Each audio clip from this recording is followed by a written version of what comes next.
سلام زخبركم تخطاتلتي ايري ميدا سنتر نلومها مدب من قبل جاستين بيبر حيزركم قريبا له سناي مكتتال ماي وورلد بزبل ارستي استحاتمت فالميت عيو اب كلتش عن شعاتن مستزرقحت شوعاتن الصلاتا اب بيلبورد مسميتي بلوصات تسرعا بزخا افال ماي البومو زبز حدرفتا بيلبورد هوت 100 كمزغب زخا على سنت ببنيا زبل كبريت رخبه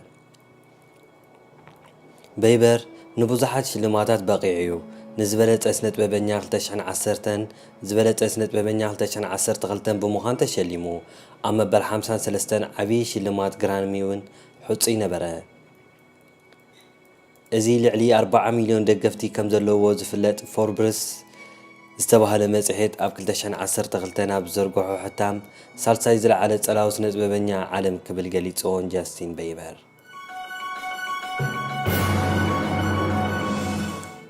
جاستين دريو بيبر بحاله مغابي 1994 اب كتما لندن عاد انجليزي توليدو اديو باتريشيا ماليت نبيبر كاوغعو مرعا وصايا طنيساتو ابو جيرمي جاك بيبر ولا كان مينيت زفقران تنبره كمرعواس حساباي نبرون بوزاكل زي حسبو طنسي مساغاطموم رحرحوا كده ماليت ون بزح غايت كحسماس تعذبو سدرا بيتان فتوتان ابو زخحدو ناصلا مسكام عشنت مهانو بمنغار كسدو دفافوا ماليت جن اب كرساس تسكمتو فطور قداي نايتي مس جاكس فصمو جيغا كخون كم زي تقبلو بمحبار كتولدون بزكالان كتعبيو مهانا ملست لهم تشعت ورحي قطيراخا ود تغلاغلت بيبر كتبلكا سميتو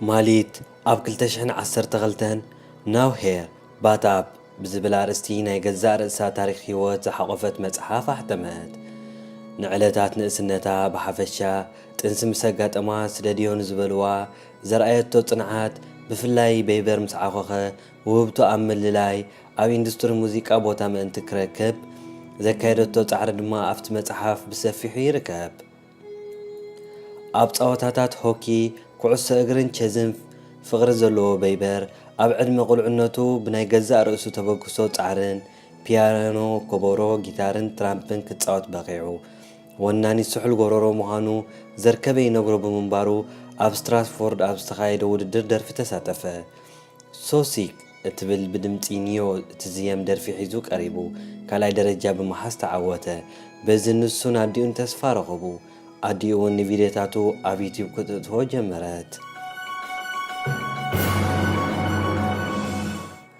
ኣብ መፋርቕ 2008 እዩ ስኮተር ብራውን ዝተባህለ ኣሜሪካዊ بيتم نستزرقح فيديوهات نتعذب ساعاتاتو يحلف نبره ازغن بزي تقمي نبرن تسفا زلوو جماري دمصاوي انترخبيو نغره منقدو نموزيقاوي فيديوهات بيبرون تخاتاتلو بتعدلتي نايتي 14 عام زي دفنه سنت ببنيا دمو ازي تمسطه نسو ناي موزيقا ماناجر نبره ببقعت بيبر كاب تطميتون لعلو كوينو سلازرخبو ኣይተማተን ክረኽቦ ድማ ነቐለ ቅድሚ በይበር ግን ንማሊት ኣዲኡ ክረኽባ ወሰነ ወግዓዊት ወኪል በይበር ብምንባራ ማሊት ግን ንስኩተር ብራውን ኣይፈተወቶን ኣይሁዳዊ ስለ ዝነበረ ኣቦ በይበር ጠንጢንዋ ምስ ከደ ፈጣሪ ዓለም ድሕሪ ሕጂ ገጽ ኣይሁዳይ ተርእየኒ ክትብል ጸልያ ነይረያ ወዳ ብመንገዲ ብራውን ክረኽቦን ዝኽእል ዕድል ስለ ዝሓሰበት ግን ፈቐደትሉ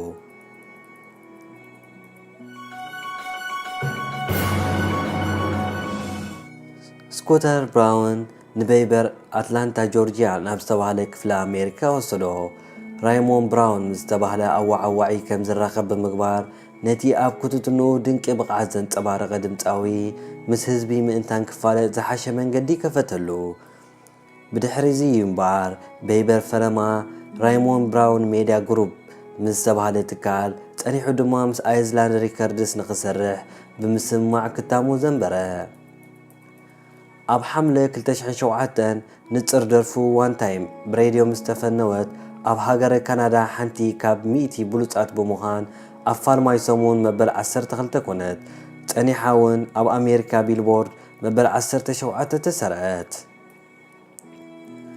ጃስቲን ቤበር ብ20 ታሕሳስ 2009 ንኽብሪ ፕረዚደንት ሕቡራት መንግስታት ኣሜሪካ ባራክ ኦባማ ነታ ሳምደይ ኣት ክሪስማስ እትብል ደርፊ ስነጥበበኛ ስቲቭ ወንደር ምስ ዘየመ ስሙ ዝያዳ ተወረ።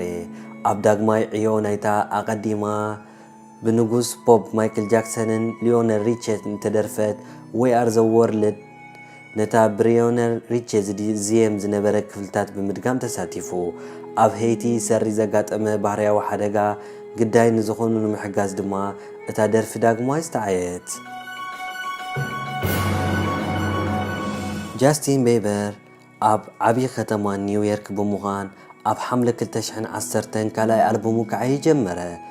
ኣብዚ ግዜ ድማ ድምፁ ጠቕላላ ተቐየረ፣ ጎርናዕን ዘይንጹርን ድማ ኾነ።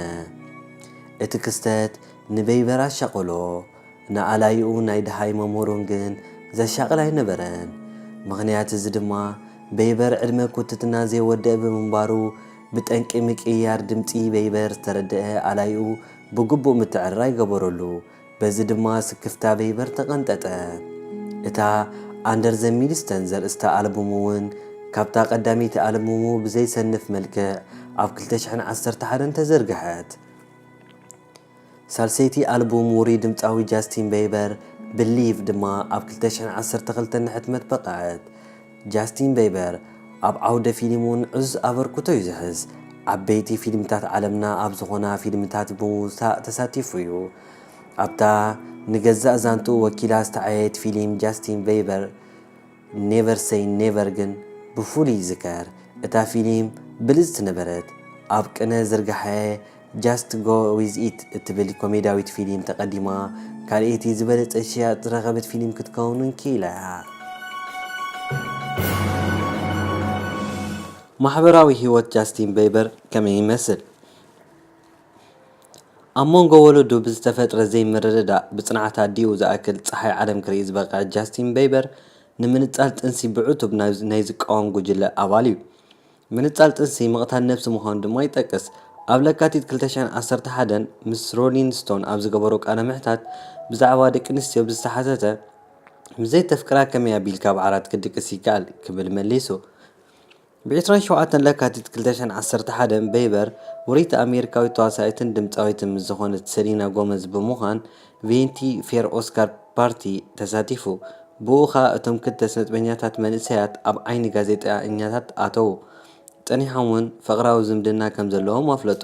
2 ዓመታት ብሓደ ምስ ዘሩ ድማ ኣብ መጀመርታ ሕዳር 2012 ፍቕራዊ ዕርክነቶም ከም ዘብቅዐ ሓበሩ። ኣይጸንሑን ግን ድሕሪ ሓደ ወርሒ ፍቕሮም ኣሐደሱ። ሽዑ እውን ድሕሪ ገለ ኣዋርሕ ኣብ ጥሪ 2013 ተፈላለዩ እምበር ፍቕሮምሲ ኣይቀጸለን።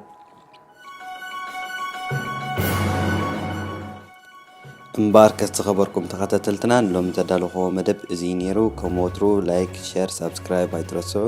ኣብ ቀጻሊ ክሳብ ንራኸብ ሰላም።